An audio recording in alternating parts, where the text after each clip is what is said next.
Bismillahirrahmanirrahim. Alhamdulillahilladzi hadana lihada wa ma kunna linahtadiya laula an hadanallah.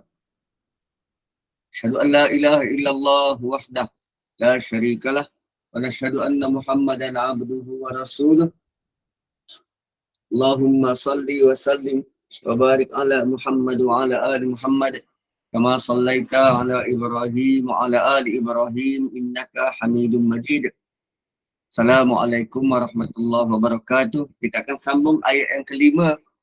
Ayat yang lalu Allah beritahu tentang ada ciri-ciri orang-orang munafik yang kita perlu belajar dan elakkan. Jika ada, kita cepat-cepat bertaubat, berubah dan gunakanlah Ramadan yang masih berbaki ini untuk membina perangai-perangai baru, perangai-perangai yang lebih semengah, perangai-perangai yang Allah suka. So ayat kelima, ayat yang lalu adalah tentang kalau mereka bercakap, mereka ni manis mulut. Kalau bercakap tu mengagumkan. Tapi dalam masa yang sama, sirna daripada isi di dalam. Rohani ni tidak semacam itu. Dia punya emosinya cepat terganggu. Dan kalau mereka dengar bentuk-bentuk jeritan ataupun bentuk-bentuk teguran, mereka super sensitif. Konon-konon teguran tu untuk mereka. Kan kadang kalau kita cakap secara umum, lepas tu dia jumpa, Ustaz cakap pasal saya. Yang kau sensitif sangat besar. Kau munafik kan? So bentuk macam tu lah ayat keempat diperkenalkan pada kita. Dan sekarang ni kita nak lihat ayat kelima. Betul orang-orang munafik ni mereka punya tindakan mereka kadang-kadang melampau. Antara contoh tindakan yang mereka buat ialah mereka setuju untuk meninggalkan Nabi dengan para sahabat sewaktu menuju medan perang. Terutamanya kisah perang Uhud. Perang Uhud ni kita tahu orang Islam 1,000 orang menentang kafir Quraisy 3,000 orang. Yang sebelum tu dalam perang Badar 313 lawan 1,000 dan kafir Quraisy mengalami kekalahan. Kali ini mereka repeat, mereka hantar 3,000 orang. 3,000 orang dan tentera Islam bersedia dengan 1,000 orang. Bayangkan bila hampir perang bermula, seramai 300 orang munafik meninggalkan medan perang. Daripada 1,000 tinggal 700. Dari 1,000 tinggal 700. 300 patah balik. Itu bentuk perangai orang munafik. Dan kita tahu perang Uhud tu kita tewas, kita kalah. Pun begitu, kekalahan dan tewas itu puncanya apa? Puncanya sebab para sahabat gagal melihat arahan Nabi secara objektif. Gagal melihat arahan Nabi secara objektif. Kelemahan paling utama pada pasukan memanah. Pasukan memanah. Waktu tu pasukan memanah berapa orang? 40 orang. Nabi pesan pada mereka, kamu stay di sini. Apa pun berlaku tetap di sini. Apa pun kamu nampak selepas ni tetap di sini. Walaupun kamu nampak kami tewas di depan, kamu tetap di sini. Itu pesan Nabi. Nabi pesan sangat serius waktu tu. Apa pun berlaku, kamu di sini. Walaupun kamu nampak kami sedang disembelih ke dekat depan tu, kamu tetap di sini. Jangan lari daripada sini. Jelas arahan Nabi. Tapi bila bermulanya pertempuran, berlakunya peperangan dan dilihat orang-orang kafir Quraisy melarikan diri. Sebab tak tahan dengan pasukan pemanah. Mereka melarikan diri dan pasukan pemanah waktu tu nampak tentera Muslim yang berjalan kaki sedang memungut harta rampasan perang. Sedang mengutip harta rampasan perang. Jadi kumpulan memanah sudah berbahagi. Yang seorang kata, jom kita sudah menang. Kita sudah menang. Jom kita pergi join diorang dekat bawah untuk ambil harta. Yang seorang lagi kata, tak, Nabi suruh stay dekat sini. By hook or by crook, apa pun berlaku, Nabi suruh stay dekat sini. So terbagi pada dua bahagian. Sebahagian nak turun, sebahagian tak. So bila sebahagian sudah turun, berapa ramai yang turun? 39 orang daripada 40. Hanya satu orang yang kekal berada di posisi. Itu yang berlaku tuan-tuan. So lepas tu kita kata, jangan risau Ustaz, saya dah biasa kayu Ustaz, setakat harta ni. Dia bukan ujian buat saya. No. Harta tu ujian besar tuan-tuan. So berhati-hati dengan harta. Sama macam orang munafik, mereka mahu ikut turut sama berperang dengan Nabi sebab dirasakan peperangan itu mudah dan mudah untuk dapat harta rampasan perang. Sebab tu dia ikut. Selepas dari perang Khandaq, ada perang Hudaibiyah, mereka tak ikut sebab bagi mereka, oh ini misi bunuh diri. Lalu mereka tak ikut. Dan punya buruk perbuatan mereka, namun para sahabat masih lagi beri peluang untuk kembali kepada agama. Ni ayat 5 ni. Wa idza qila lahum ta'alu yastaghfir lakum Rasulullah. Dan bila dikatakan pada mereka, jomlah, ta'alu, marilah korang. Yastaghfir lakum Rasulullah. Nanti Rasulullah minta ampun bagi pihak kamu. Mereka masih lagi diajak untuk bertaubat sama-sama dengan golongan mukmin. Ini yang kita selalu galakkan, ajak pada manusia.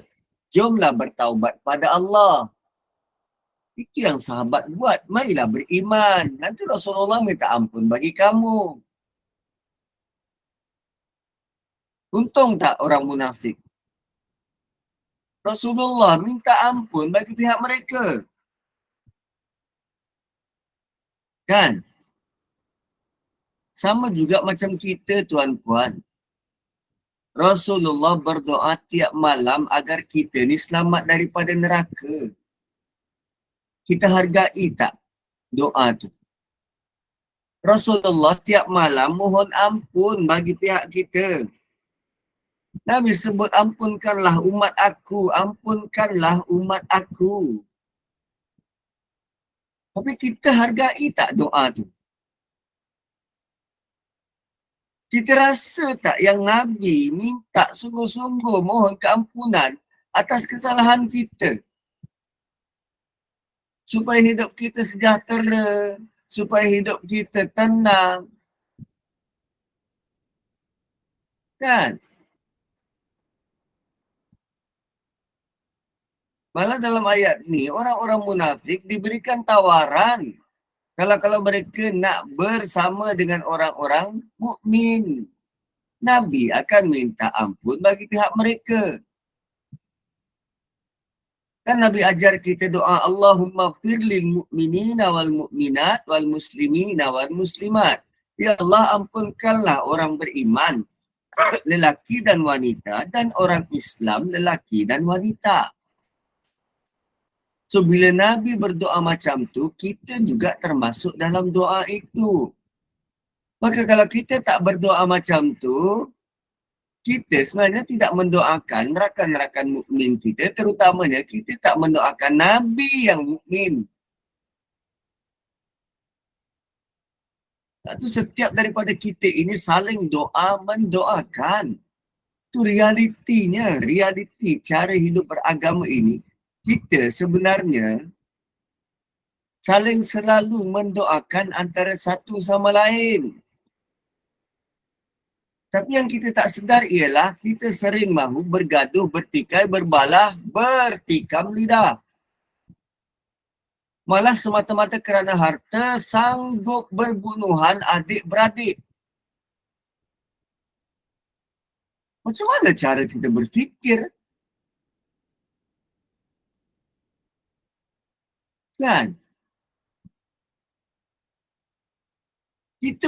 Kita tidak melihat hubungan ikhwah, persaudaraan tu sebagai satu yang lebih penting daripada apa yang ada dalam dunia dan isinya. Tak lihat begitu. Malah tawaran pengampunan.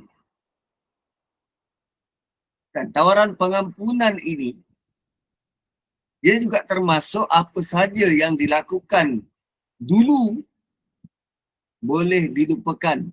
Asalkan mereka orang-orang munafik ini mahu bersama orang-orang mukmin. Ini cadangan oleh para sahabat. Dalam kes ini, Abdullah bin Ubay setelah kecoh, dia nak menghalau orang-orang muhajirin dari Madinah. Dia telah disarankan untuk bertaubat dan minta ampun kepada Rasulullah. Nanti Rasulullah akan berdoa kepada Allah untuk minta keampunan bagi pihak. Soalannya, adakah dia bersetuju?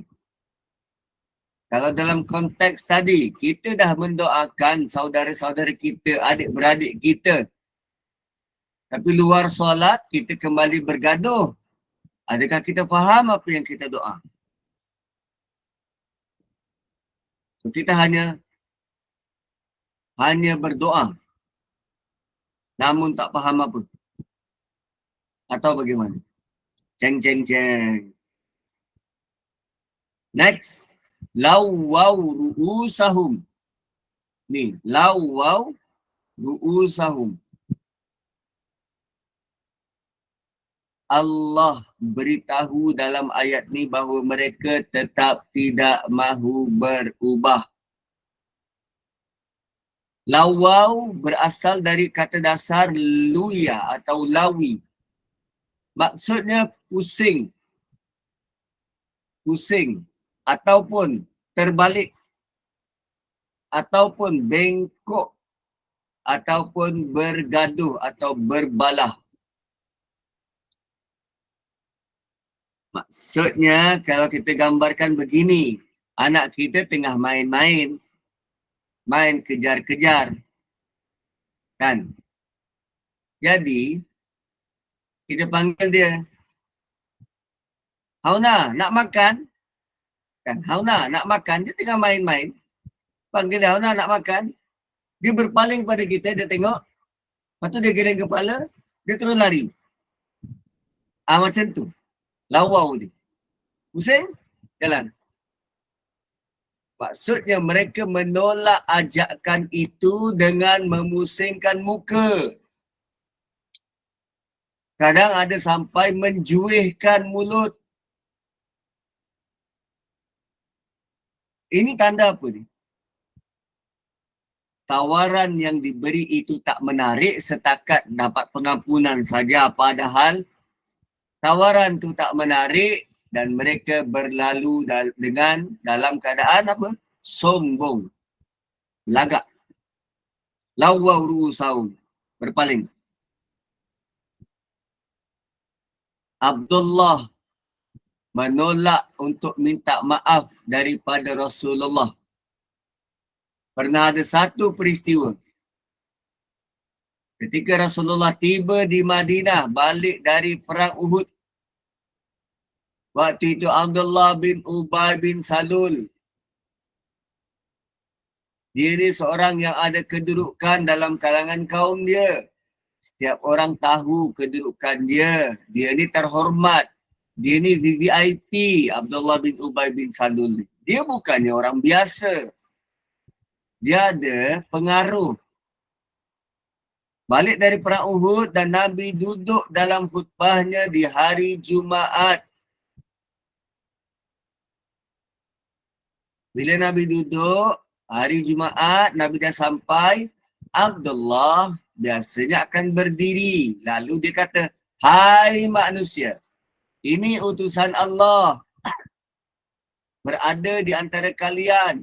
Allah telah muliakan kalian melaluinya dan menjadikan kalian berjaya kerananya. Maka itu tolonglah dia, dukunglah dia dan tunduk patuh kalian kepadanya. Setelah itu dia duduk. Itu perangai Abdullah bin Ubay. Dia sampai hari Jumaat, Nabi dah sampai masjid, dia akan berucap, ni Rasulullah, kita tolong dia. Allah muliakan kalian. Dukung dia, tunduk patuh pada dia. Lepas tu dia duduk. Kenapa dia buat macam tu? Supaya orang kenal dia dan pengaruh dia tidak berkurang. Itu dia punya matlamat. Supaya orang kenal dia dan pengaruh dia tidak berkurang.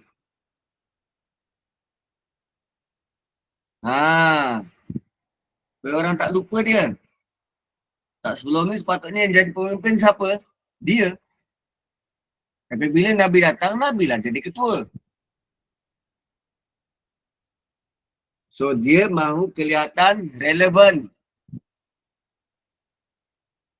So, ketika dia melakukan apa yang dia buat dalam perang Uhud, kembali ke Madinah dengan 1/3 dari pasukan, lalu pasukan kaum muslim kembali dari perang, maka berdirilah dia dan dia buat seperti mana yang dia buat sebelum ni. Waktu Jumaat, dia berdiri nak berucap tu. Maka orang-orang Islam yang lain pegang baju dia. Semua pegang baju dia. Keliling. Dan mereka kata, hei duduklah musuh Allah. Kamu tak patut buat macam tu setelah apa yang kau buat dalam perang Uhud. Lalu, kerana malu, dia keluar dengan melangkahi leher banyak orang. Dia langkah ramai orang. Kemudian dia berkata, demi Allah, seakan-akan aku mengatakan ucapan yang tidak patut.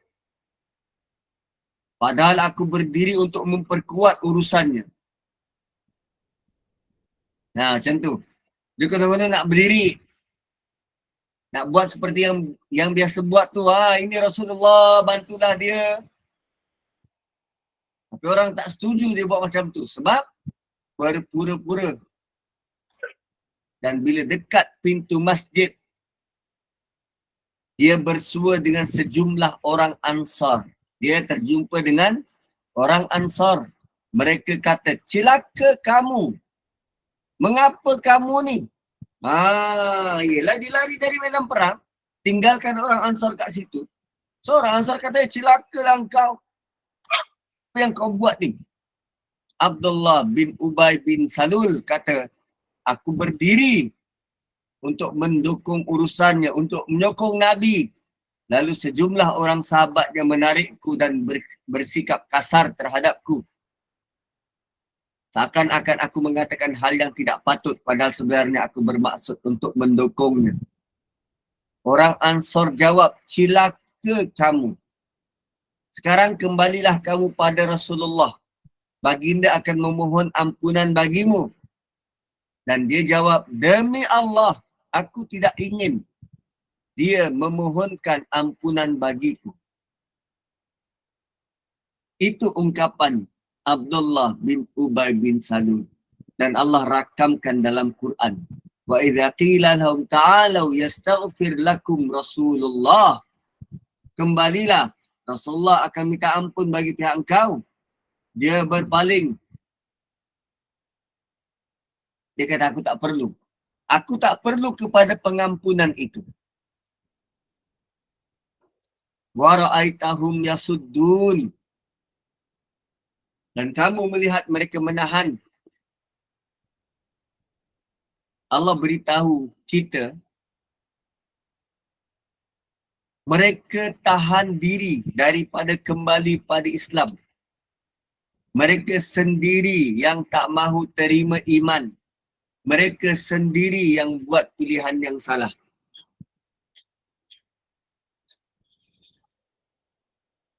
Dia sendiri pilih hidup macam tu. Kan? Sepatutnya apa yang dia buat? Bertaubat. Tapi tak. Tak nak. Tak nak bertaubat.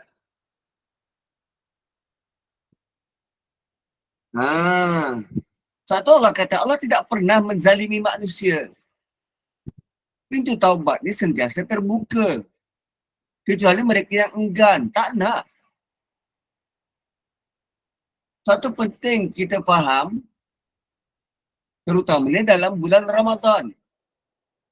Pintu neraka ditutup, pintu syurga dibuka. Itu untuk apa tu? Untuk kita lebih termotivasi buat suatu berlipat kali ganda. Tapi yang tak nak, tetap tak nak.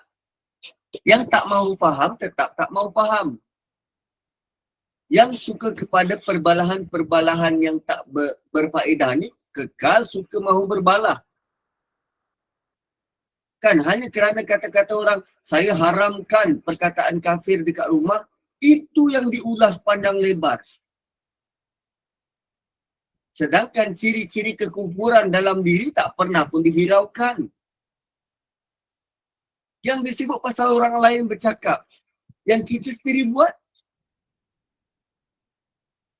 Dan dalam ayat ni ada orang tak nak. Tak mahu bertaubat. Tidak menanggap benda tu berharga. Wara'aitahum yasuddun. Mereka tahan diri mereka. Tak mahu, tak mahu. Suruh taubat, tak mahu. Suruh taubat, tak mahu.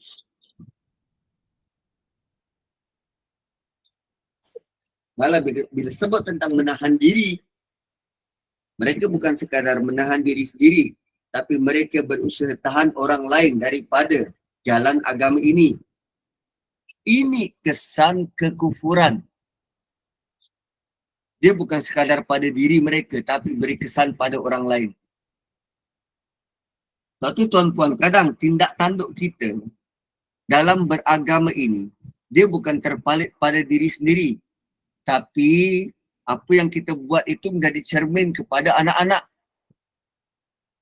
Bayangkan kerana kita tak buat, maka anak kita tak biasa melihat kita buat, lalu dia anggap benda tu tak perlu dibuat. Contohnya tutup aurat dengan sempurna. Bila dia membesar, tengok kita ala kadar dalam menjaga aurat, maka dia rasa benda tu biasa. Itu yang sepatutnya berlaku. Tanpa kita sedari apa yang kita buat beri kesan kepada anak. Malah dia, anak kita, dalam keadaan fragile, mudah terpengaruh. Pula tu kita ni mak, kita ni bapa, pandai bercakap, lebih berpengalaman. Dan kita perlu beringat tuan-tuan. Kerana apa yang kita buat hampir pasti, perkara baik yang kita buat hampir pasti akan membantu keluarga lain, membantu orang lain dalam pemahaman beragama. Dia bukan hanya untuk kita, tapi untuk masyarakat. Wahum mustakbirun, sedang mereka menyombong diri. Wara'aitahum yasuddun, wahum mustakbirun, sedang mereka menyombong diri. Kenapa dia tak nak, tak perlu kepada taubat dan istighfar? Dia rasa tinggi. Dia rasa tak perlu kepada kebenaran. Ini bukan level sombong sebab kaya. sebab handsome, sebab cantik. No. Ini sombong sebab dia rasa dia lebih tinggi daripada kebenaran yang disampaikan.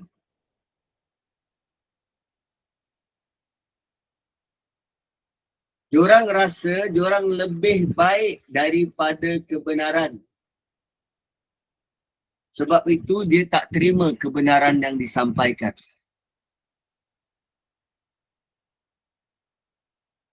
Tuan-puan, kita kena lihat bagaimana hubungan kita dengan kebenaran. Siapa yang selalu tengok Bobo Boy, boleh tahulah kebenaran tu siapa. Kan?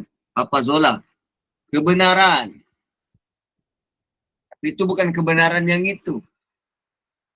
Sekarang ni Allah mau lihat bagaimana sikap kita dengan Quran. Mahu menyombong diri, tak mau terima apa yang Quran pandu. Kita rasa kita sudah cukup dewasa untuk memandu diri kita. Tak perlu kepada pembacaan Quran supaya memandu hidup kita atau bagaimana. Wahum mustakbirun. Konon-konon dengan apa? Menjalankan kehidupan hanya sekadar merujuk pendapat-pendapat pakar sudah cukup. Bukankah itu kita sedang menyombong diri dengan Tuhan? Tak perlu kepada kalimah Tuhan membentuk cara kita hidup. Allah guna kalimah ini dalam bentuk kata nama mustakbirun. Bukan kata kerja, yastakbirun. Kata nama, so ada mim. Ini isim fa'il. Kata nama. Kenapa? Nak menunjukkan mereka sentiasa sombong. Dan sombong sudah menjadi jati diri. Bukan waktu itu saja mereka sombong, tetapi sepanjang masa. Wahum mustakbirun. Itu pentingnya kita tahu ini kata nama ke kata kerja. Kalau kata kerja, yastaghfir. Ni kata kerja. Tapi bila guna kata nama, Allah sedang indicate, beritahu pada kita, mereka, orang-orang munafik ini, sentiasa sombong. Sentiasa. Dan ini sifat yang seterusnya. Mereka berpaling dan sombong daripada nasihat. Tak mau dengan nasihat. Dan menariknya tuan-puan, selepas daripada turun ayat ini, lepas daripada perang ni, perang apa? Dah lupa kan? Waktu mula-mula kelas sebelum Ramadan hari tu, perang apa ni? Perang apa? Kan dia dah mula lupa. Ada tulis tak? Tak tulis ustaz, ni tengah sibuk apa nama sarapan. Perang Bani Mustalik. Perang Bani Mustalik. Balik ni menuju kepada perang Khandaq.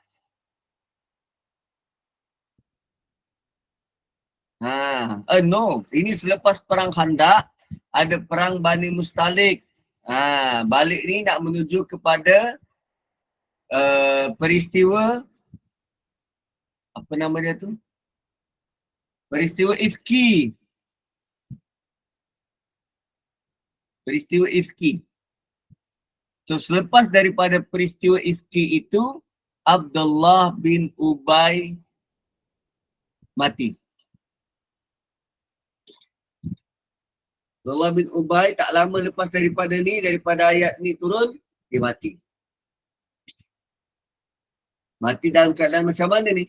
Tu lawaw ru'usahum wa ra'aitahum yasudduna wa hum mustakbirun. So kita dengan Quran bagaimana? Kita mahu kepala kita tunduk atau berpusing tak mau dengar, tak mau ikut, tak mau ambil tahu. So, kalau begitulah sikap kita mirip dengan apa yang dibuat oleh Abdullah bin Ubay bin Salul. Apa beza kita dan mereka? Jom kita beringat. Melihat kebenaran sebagai kebenaran yang perlu dipatuhi, dituruti, diikuti. Kemudian Allah beritahu, kalaupun Rasulullah minta ampun bagi pihak, kalaupun Rasulullah berdoa tiap malam, Ya Allah ampunkan mereka, Ya Allah ampunkan mereka. Soalannya ialah, adakah akan diterima? Adakah Allah akan terima?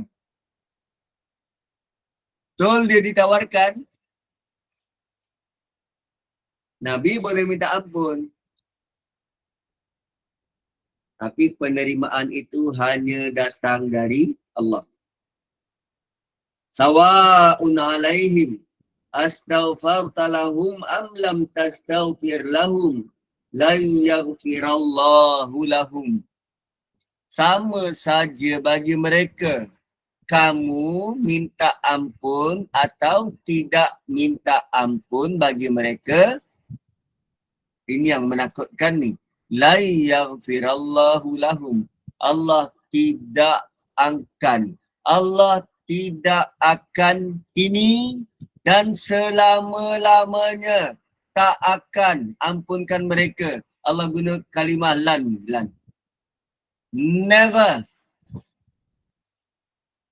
Allah tak akan ampunkan mereka selama-lamanya. Dan ini risiko menjadi munafik. Risiko kalau kita tak ubah perangai munafik kita. Risikonya Allah takkan ampunkan kita selama-lamanya. Ini bukti orang munafik ni amat berat sekali dosa mereka. Bayangkan Rasulullah minta ampun bagi pihak mereka pun Allah tak ampunkan. Sedangkan level Nabi ni bila berdoa makbul. Rasulullah akan minta pengampunan bagi pihak mereka sebab zahirnya mereka tu umat Islam. Tapi Allah nak bagi tahu Allah tak akan ampunkan. Sebab mereka tak beriman. Orang tidak beriman tidak diterima taubat dan amal ibadah. Itu penting tuan-puan untuk kita tahu ciri-ciri beriman yang betul. Macam mana nak tahu? Melalui pembacaan Quran.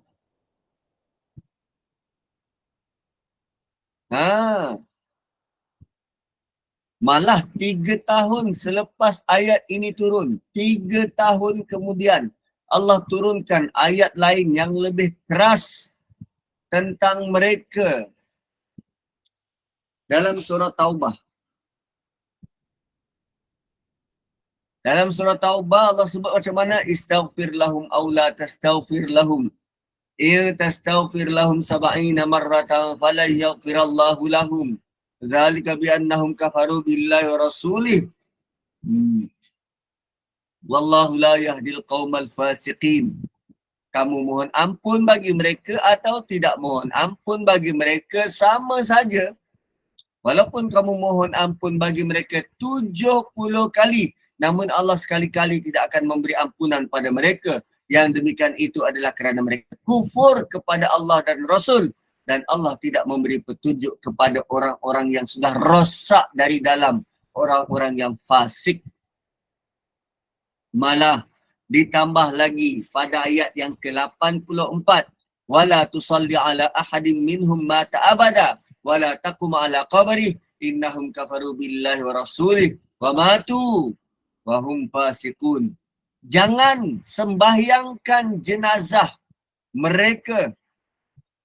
Dan jangan berdiri mendoakan di kubur mereka. Sungguh mereka kufur kepada Allah dan Rasulnya dan mereka mati dalam keadaan fasik.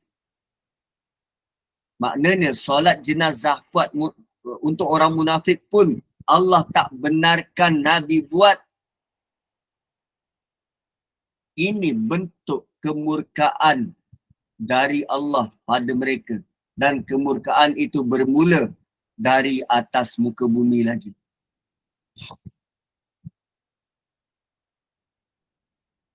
Dan orang-orang munafik lazim dikaitkan dengan penyakit ni. Fasik. Fasik tu apa? Rosak dari dalam. Kalau kita tengok apple tu cantik di luar, bila buka ada ulat di dalam, itu fasik. Dalam dia rosak, dalam dia tak ada iman. Sebab tu penting tak iman tuan-tuan? Penting. Penting untuk disuburkan, penting untuk semai benih keimanan daripada kecil. Sangat penting, jika tidak senang untuk jadi fasik. Luarnya boleh berserban, berjubah, pakai ridak. Di dalamnya kosong dan kontang daripada percaya terhadap teks-teks agama. Penampilan dia boleh mengaburi mata orang, senang menipu manusia. Itu fasik.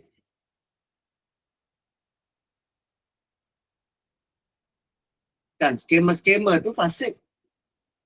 Di luar nampak hebat, nampak baik. Tapi di dalam, kan di luarnya guna pakai kulit biri-biri, di dalamnya serigala. Itu fasik. Kan? Inna Allah la yahdil qawmal fasiqin. Sungguh Allah tak beri petunjuk kepada orang fasik.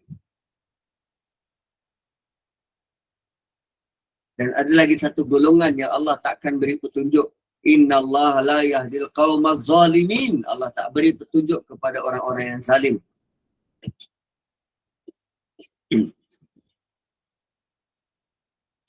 Bila sebut tak beri petunjuk tuan-puan, bukan Allah tak beri, mereka tak nak. Mereka memilih kan tadi, wasaddu wara'aitahum yasudduna. Ayat sebelum ni. Wara'aitahum yasuddun. Mereka tak nak, mereka tahan diri. Mereka berpaling. So dia selama-lamanya takkan dapat hidayah.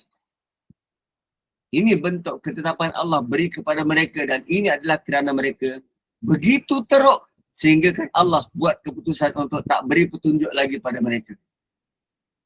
Dan kalau mereka sendiri menolak ajakan kepada iman, kenapa kita perlu terhege-hege bantu mereka?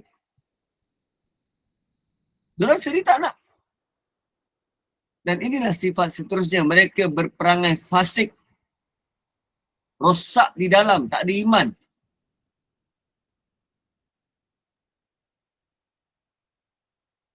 Nah, gitu.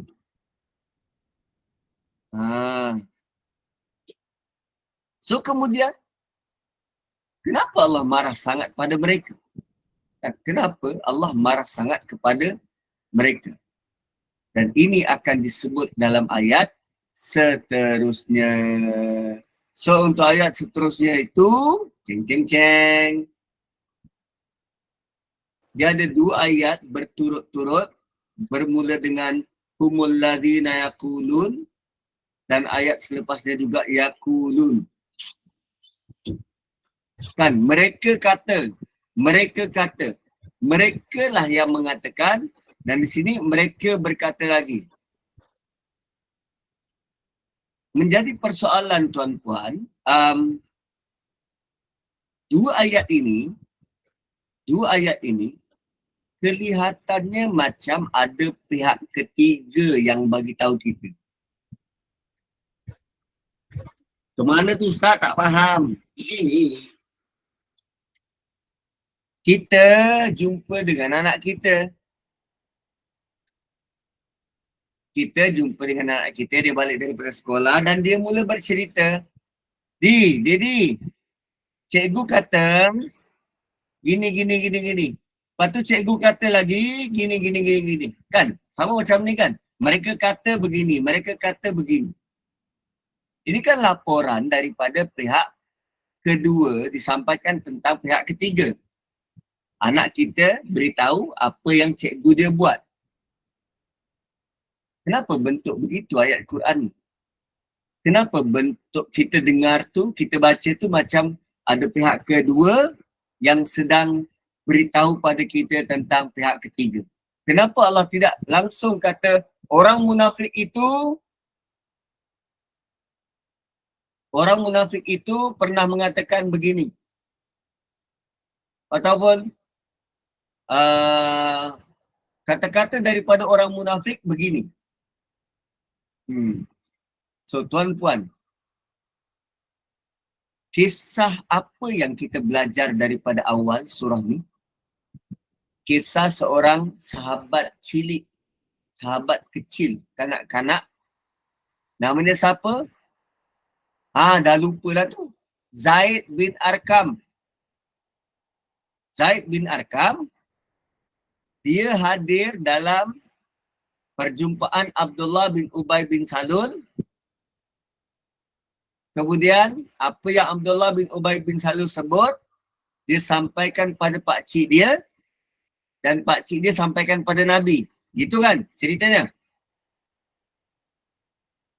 So, apa yang Zaid bin Arqam ni dengar? Apa yang Zaid bin Arqam ni sampaikan pada pakcik dia? Ayat 7 dan ayat 8. Allah quote semula perkataan Zaid bin Arqam tu masukkan dalam Quran. Allah tak quote perkataan Abdullah bin Ubay. Tak. Allah quote perkataan yang disebut oleh Zaid bin Arqam. Seorang kanak-kanak yang concern pada Islam, sayang pada agama. Bila nampak ada musuh buat sesuatu, dia cepat-cepat bagi tahu, nak bagi tahu pada Nabi. Tapi sebab dia kecil, dia bagi tahu pada pakcik dia sampai kepada Nabi.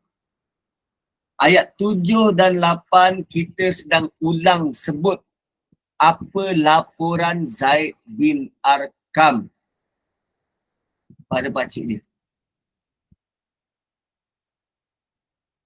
Tuan-tuan, ini nilai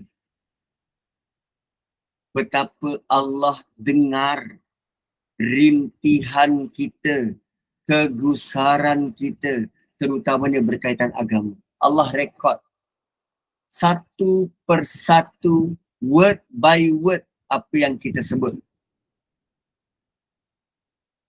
Dalam surah ini kalimah kanak-kanak tersebut. Dan kita belajar, tolong beri tumpuan perhatian bila anak kita laporkan sesuatu. Kadang-kala kita rasa tak penting. Bila dia tunjuk, ni awak nak buat macam ni Uya buat macam ni Uya buat kad, tulis Daddy I love you, kita tengok sekali umbas. Okey, cantik. Hargailah hasil kerja mereka. Hargailah masa yang mereka habiskan untuk itu. Dan hargailah emosi yang dibawa bersama.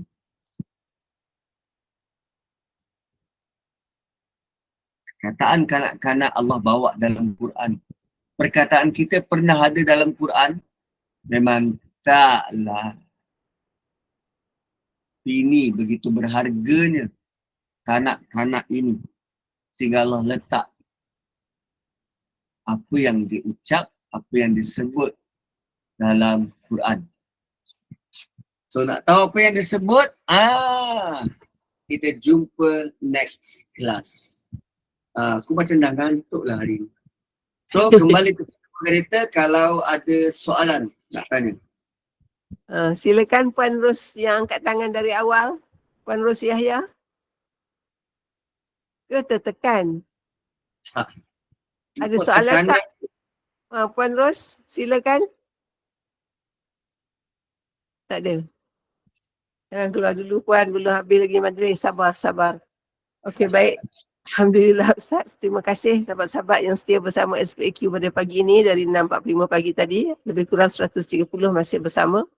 Alhamdulillah banyak yang kita dah dengar dan kita belajar tentang munafik ni. Alhamdulillah Ustaz, terima kasih. Santai je Ustaz bagi, tapi macam-macam ada. Baik, kita akan bertemu lagi insya-Allah di lain ke lapangan. Dan dengan itu, Opah nak bagi tahu puan-puan bahawa kita akan ada balik semula. Kita akan ada semula kuliah pada zikir maksurat pada pukul 5.30 petang. Dan 6.30 petang bacaan surah-surah dan juga zikir munajat dan doa. 10.45 malam bersama Ustaz Ihsan untuk bacaan 3 surah pilihan dan juga tazkirah dan doa. Semoga kita ada masa, ruang dan peluang untuk terus menuntut ilmu hingga ke akhir sesi yang diadakan oleh SPAQ. Terima kasih lagi kepada Al-Fadhil Ustaz yang sudi untuk buat tadabbur dengan SPAQ. Alhamdulillah, mudah-mudahan diberi kelapangan dan ruang untuk bersama mengajar kami semula. Baik, untuk itu kita tahukan dulu Ustaz, majlis kita silakan.